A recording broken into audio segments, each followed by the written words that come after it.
talkSPORT Boxing Insider here. Joshua Buatsi, Craig Richards, fight week this Saturday, Eddie, at the O2. You must be excited now to see Josh get the job done, hopefully. It'll be a massive step forward in his career at this point. Yeah, I think it's a 50-50 fight, I really do. You know, everyone in boxing feels that way. I think to the casual world, the hype of Joshua Buatsi since his outstanding performance in the Olympic Games just makes you think this is just a stepping stone to the world title. But Craig Richards has spoke very well in the build-up to this fight. They're local lads. You know, they're both from Crystal Palace, Croydon. They grew up, you know, around the same kind of circles. And Craig's just stoked the fire in Joshua Buatsi a little bit in the run-up to this fight. So, you know, I couldn't say they dislike each other, but they certainly want to do a job on each other at the O2 at the weekend. A lot of bragging rights and local pride at stake as well. And, of course, a shot at the World Light Heavyweight title. Yeah, is that still the plan then, tail end of this year? For sure. I mean, look, this is an official eliminator for Dimitri Bivol's world title. We did expect Canelo Alvarez to win that fight. He didn't. And now Bivol, you know, if he doesn't rematch Canelo Alvarez, we'll be looking for an opponent in September, October. And I think Craig Richards had a very good fight against Dimitri Bivol. And I think I think the biggest winner out of the Bivol-Canelo fight was Craig Richards, because everyone looked at his performance, you know, and a performance where he didn't really believe in himself and thought, wow, this guy is world level. And in that respect, this is definitely the toughest fight of Joshua Buatsi's career so far. Before we circle back to Canelo, talk to me a little bit about matching Joshua Buatsi thus far, because again, he's one of those that's, you said, had a lot of hype, a lot of expectations behind him, kind of coming up that light heavyweight division, but I guess a bit like Conor Benn, people are waiting for him to take a big match. Yeah, and he's ready. You know, I think, look, he won British titles, he's won WBA international titles. He had a good step up against Bolotniks, who's a genuine top 10 world light heavyweight, knocked him out. Now he fights Craig Richards, who's another genuine world light heavyweight challenger. But of course, I think, you know, if Joshua Buatsi was to come through this weekend, it's World Championship next. But the great thing about this fight is you've got so many people that are just hanging around waiting for shots at the light heavyweight world title. You've got Beterbiev fighting Joe Smith, and Bivol's kind of tied up. So what are you waiting for? Have the big fights if you believe in yourself. You know, you've got Callum Smith, Anthony Yard, Buatsi, Richards. They're fighting each other. Everyone wants a shot at the world title, but it's not. If it's not there, take the big money domestic fight, and that's why I'm so excited about this one on Saturday. Let's get back to Canelo then. The Bivol rematch, has it been activated per se? No, not yet. We're going to have a conversation with Canelo this week and over the weekend. He wants to fight Dimitri Bivol. He's definitely not going to fight Dimitri Bivol. It's just when he does it. You know, we have obviously a lot of conversations in place about the trilogy, which actually becomes a lot more interesting now, because I guess that whole kind of unbeatable image of Canelo Alvarez has slipped away after last week. Makes it more enticing. And we may then go into the Dimitri Bivol fight. But one thing's for sure, Canelo Alvarez is not going to not want another crack at Dimitri Bivol. Right. It's just the order in which we do it. So it's either Triple G in September or it's Dimitri Bivol. And if it's not Dimitri Bivol, it will be Dimitri Bivol after Triple G, if Canelo can get through. So if that's the case, then we'll give Dimitri another fight, you know, in October or something like that. Maybe, as I said, against the winner of this fight. And then we'll see the big rematch and Cinco de Mayo next year. But all to play for. What would Golovkin do, potentially, if it is the case of that it'll be Bivol first? Well, I think that's the whole thing about the Triple G fight. It's now or never, honestly. Like, for me, Canelo Triple G is still the biggest fight in boxing. It's the undisputed super middleweight world championships. The first two were epic. Yeah. And I want to see that fight. And I think if we don't do it now, we'll never do it. And that's definitely part of the consideration. But as well, you know, Canelo doesn't really want to wait for Dimitri Bivol. He wants it again now. But all of a sudden, it's mad, isn't it, the way boxing can work, where now Canelo Alvarez sort of sits there going, if you lose to Triple G or if you lose to Dimitri Bivol, you're in big trouble. And what was it, a week ago we were saying he's the pound for pound number one. Yeah, exactly. So things can change very quickly, and there's a lot of pressure on Canelo Alvarez regardless of who he fights next. So you wouldn't see Golovkin like a Eubank Jr. or anything like that? You think he wants the Canelo fight? You know, there's some great fights out there for Eubank Jr., but he's not a guy that these pound for pound greats look at and say, he's the guy to cement my legacy. You know, and Eubank's always in good fights, but Triple G wants to fight Canelo Alvarez, you know, and there's a lot of bad blood between those two, and that's another reason I would like to do the fight. Yeah, well, speaking of Eubank Jr., him and Billy Joe are going back and forth again. I don't suppose you've had any chats with Billy Joe? I have, actually, or some people that work with him, and, you know, I'd like to see Billy Joe back in the ring. We're talking to him about possible fights in September, October. He has got to get back in a gym and take the weight off because, he's notorious for enjoying himself in between camps. But he's a very good fighter. Until he broke his eye socket against Canelo Alvarez, he was having a great fight. And he's controversial, he's talented. And of course, the Billy Joe Saunders Chris Eubank fight down the road. I don't believe you'll see that this year anyway. But I'd like to see. I like to see John Ryder fight Billy Joe Saunders. They had a great fight a few years ago. It was very close. John's got great momentum after the Daniel Jacobs fight, and hopefully we can get Billy Joe back in the ring. Yeah, that sounds great. Let's have an AJ update. I know you don't get asked this enough. When we last saw you at talkSPORT a few weeks ago, we were hoping around this time we'd have an announcement. I know Saudi Arabia was kind of the target, 23rd of July.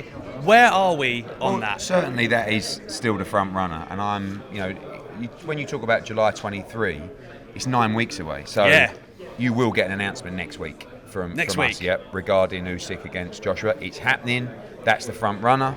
Can't really give you any other information. Just that it's just a time thing to get the contract signed, and not the contract for the fight, the contract for the site deal. So we're working on that, and I think, as I said, next week you'll get an official announcement. There you go. Next week for AJ.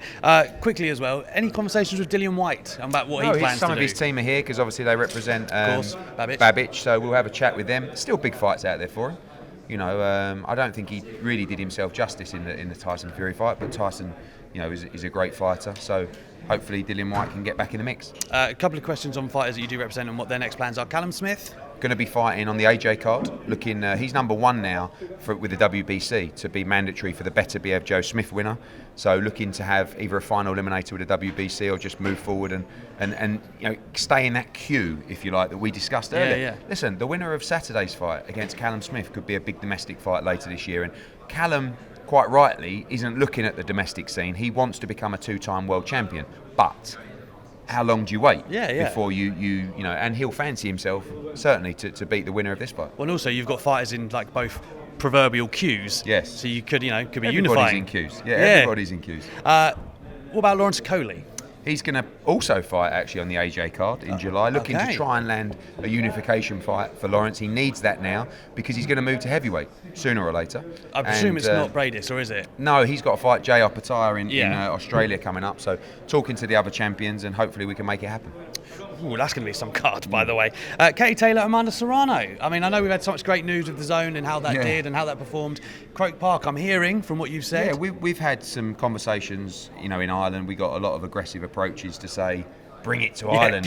This is time for Katie Taylor now. And a lot of that support come from the government, which is, very encouraging. Yeah. There's 3 fights. There's Holly Holm, there's Cyborg, and there's Amanda Serrano. As a boxing fan, I would like to do the Serrano rematch, and we're talking to their team now. Obviously, it's a big fight. They'll want to be rewarded for that, and hopefully we can satisfy them and get that fight made for end of September, something like that at Croke Park. Do you think you'd get to those crossover fights eventually?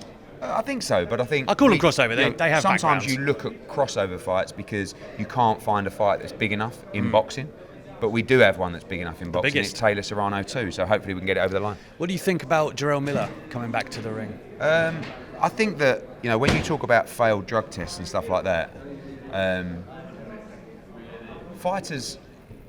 some fighters I genuinely believe have made mistakes. Some have just outright cheated. And when you fail 3 drugs tests or whatever it was, and the way that you failed the drugs tests, like, you have to understand, when he failed the drugs test for the Anthony Joshua fight, he was injecting things in him to beat Anthony Joshua, right? Yeah. That's outrageous. That's criminal. And he'd been making claims of his own before that. I know. So I think ultimately, I don't think he should be allowed to fight again. But I'm not the governing bodies. I'm not the commissions. And, I like Jarrell Miller. I think he's a nice guy. But the fact is, he repeatedly cheated to try and gain an unfair physical advantage in a fight against another athlete. No, I spoke to Amir Khan the other day. And he owes me money. Yeah. Genuinely. He really? Yeah, and he'll be paying me. You heard it, you owe. Amir Khan was saying to me the other day that he thinks the next pay-per-view star in the UK is Conor Benn, right? A lot of people have the same sentiment. He's that exciting fighter. I've heard you say big names.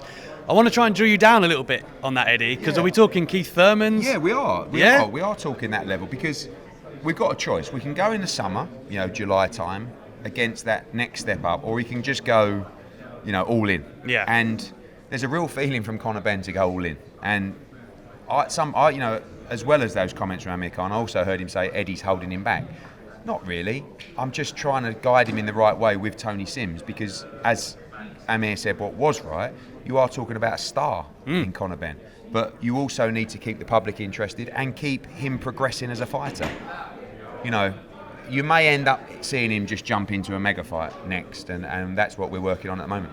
Well, there's Mikey Garcia, Jose Ramirez, any of those names those entice guys, you? I mean, look, we've been talking to Top Rank, we made them an offer for Jose Ramirez. They're all very, very tough fights. Yeah, of very course. tough fights. For me, I'd still like to find one in the middle of those guys before you fight them. But Conor's an aggressive kid, and he wants to roll. Speaking of comments, I know you said you heard what Amir said. Oscar De La Hoya, as usual, had something to say about your Canelo decision. I believe, and I'm quoting him here, worst decision in boxing history, he calls that.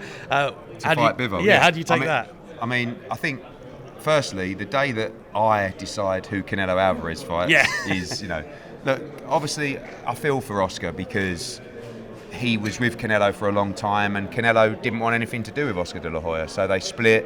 I don't want to. I feel bad commenting too much on Oscar because I don't think he's in a very balanced mental state. So whenever I see that stuff online, I just hope he gets better, really, and we'll keep cracking on. But obviously, I don't decide who Canelo Alvarez fights. I'll certainly give him some options, and then him and Eddie Reynoso will make the decisions. Yeah, and by the way, before the Bivol fight, everyone thought he was going to win easily. So, so there you have it. Yeah. Just wrapping up here before we have to get to business with Buatsi and Craig Richards, the press conference here today with DAZN. You know what I did like? Seeing that clip of you having a spar with Frank a few weeks ago. Quick question, how often do you spar, and would you ever do a charity box? Well, once, because I actually broke my finger in that spar, like genuinely. I had to have an operation, and I mean, for a long time, I thought I could fight when I was growing up, because I was like, you have to remember, at the ages of like 9, 10, 11, 12, I was going to all the big fights. I was in all the changing rooms. I was in all the gyms. And a big lad. Yeah. Well, I was tall and skinny then. And the problem is then I was fighting at 50 kgs against other small kids. Now, if I have to fight, I mean, I'm 16 and a half stone. I've got to come in at the heavyweight division. I'm going to get absolutely splattered. So the actual truth is, Frank Smith, I weigh the same as Frank Smith, but I'm twice the size.